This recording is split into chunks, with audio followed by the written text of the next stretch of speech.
experience in process optimization, process design, and the construction of new operating plants. Mr. Michael.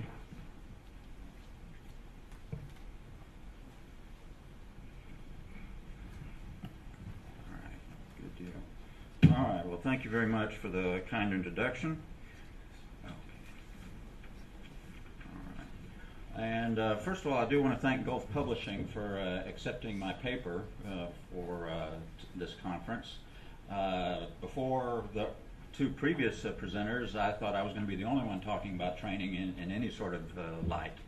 But actually, what I've got to talk about is really about people and dovetails very nicely into what's already been talked about. In fact, Hyperion's literature that got handed out, I cued on this little blurb down in the corner that says investors in people. So keep that in mind as we go through this presentation. Let's see where are we? Okay, so I'm doing this presentation in collaboration with two other colleagues, neither of whom are here, but we've been talking about this for several years, and I personally have been watching what I'm going to talk about for the last 10 years and talking to anybody who would listen to me for the last 5 years. But I want to at first just start off and talk about the title of the presentation, Regaining Operating Excellence Through Enhanced Training. Well, that title was chosen specifically to address two things. First of all, it's regaining operating excellence, meaning that at one point the industry had it, but has lost it. And we'll talk about why. The other part, then, of course, is through enhanced training. And this is to really emphasize the fact that, like what's already been talked about here this evening, that you can't just have generic courses, unstructured programs, and lack of commitment from management. As we go back and look at some of the history from the industry, we'll find that in the past there was a much greater emphasis on training from the ground level, but that has been lost over the years, and there's a cost for that, and we'll talk about that as well. All right, so generally here's what we're going to cover, just defining what the problem is, the cost, some of the historical overview, and a little bit talk about how to get out of where we're at. Now, I have a couple questions. How many of you have right now in your plants, your organizations, open positions for which you're having a difficult time finding suitable candidates? Is that a problem? This means yes. All right. Well, not a week goes by when we don't see some article in a trade journal, a posting on an online blog lamenting the lack of qualified engineering staff. I personally get inquiries from recruiters on a weekly basis, all asking essentially for the same thing: 10 or more years of experience in one thing or another, and the list goes on. There is on this slide, however, one bullet item that really needs to be added to the bottom, and that is the consequences of continuing the status quo.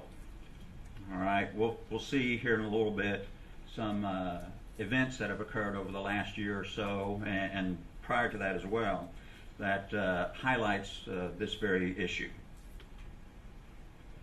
All right, so going back in history, and by the way, you really do have to go back to the BC era, that is before computers, to understand what I'm talking about. Is that back in the 60s, 70s, and somewhat into the early 80s, refineries, petrochemical plants had very extensive training programs. In fact, one of them was a full 13 weeks of training that all new hires went through. Now, can you imagine that today? Having a guy come in, a fresh graduate, and he spends his first 13 weeks in only training. Does anybody have that right now? No?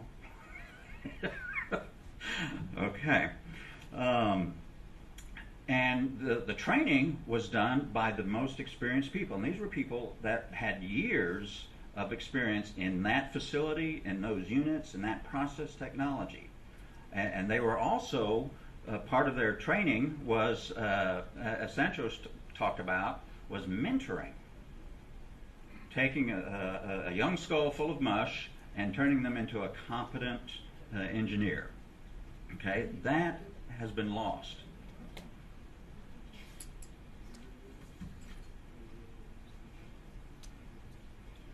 All right, so, you know, as has been talked about earlier, the price that we pay for not training can be quite high. And it will does affect every company's bottom line in terms of safety, in terms of reliability, in terms of project execution.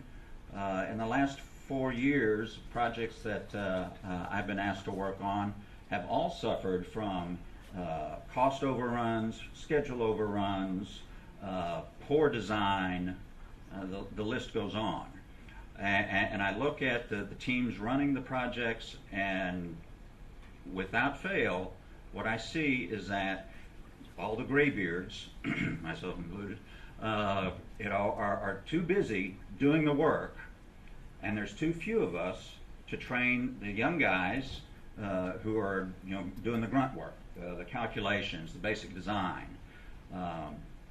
and so all of that is coming back and affecting companies' bottom lines. All right, so what's the cost? All right, I've been talking about this. A year ago this month, July 2012, in California, a major refiner had an incident that started off as a small leak, but it nearly burned down the entire crude unit. Okay. In fact, there was an article in Hydrocarbon Processing, actually a posting online, and it said that OSHA outlined 25 workplace violations, including 11, in quotes, willful and serious, and 12 serious, and levied fines just under $1 million US, the highest allowed by state law. Now, someone had, in that same posting, had said that the operating company was going to, you know, appeal the fines and the violations. But I actually made a posting on the website, and I was pleasantly surprised that Gulf Publishing put it in just exactly as I wrote it. But this is what I wrote. I said, every decision to do or not do something requires an act of will. So OSHA's allegations of willful will be difficult to challenge or reverse. This event and OSHA's findings and penalties should be a wake-up call for all operators. Too much of doing more with less has a price. Okay? 2 other events more recently, in March of this year as well as in April. In the U.S., again, there were pipeline ruptures, and Hydrocarbon Processing actually had another article. They called it Analysis. Big spills lurk inside aging pipelines. All right, so there's definitely a trend, you know, of the incidents and of awareness that what we've done over the last 20 years in terms of eliminating training budgets, laying off people, not answering attrition, and bringing up the next generation, it has a big price. Okay, so how did we lose operating excellence? Well, 4 broad categories here. Changes in the academic world, changes in the business world, technology, and the big one, changes in the workforce. All right, so in the academic world, all right, more research, less practical application. When I was in university in the 80s, all of my professors had done extensive work within industry. Today, I think that will be a rarity to find any of the professors in universities who've done as much work as the old guard did. All right. The other one down here at the bottom. All right. Everybody's going to MBA school. All right. I even remember the first plant that I worked at.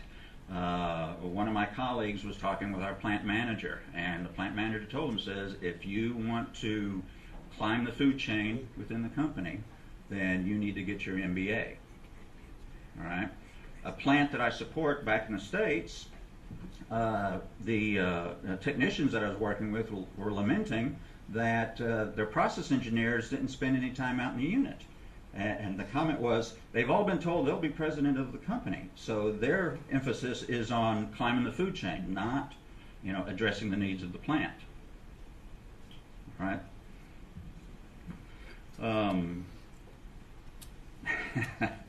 All right. In the early 1990s, this is when all of this really started. It was witness to significant changes in business management philosophies. Do more with less was one of my favorite MBA mantras, as I call it, that was circulating through the executive halls. All right, several things resulted from this thinking. One, of course, was training budgets went to zero. All right, training programs were essentially eliminated. Attrition went unanswered. As the early baby boomers started to retire, they were not replaced.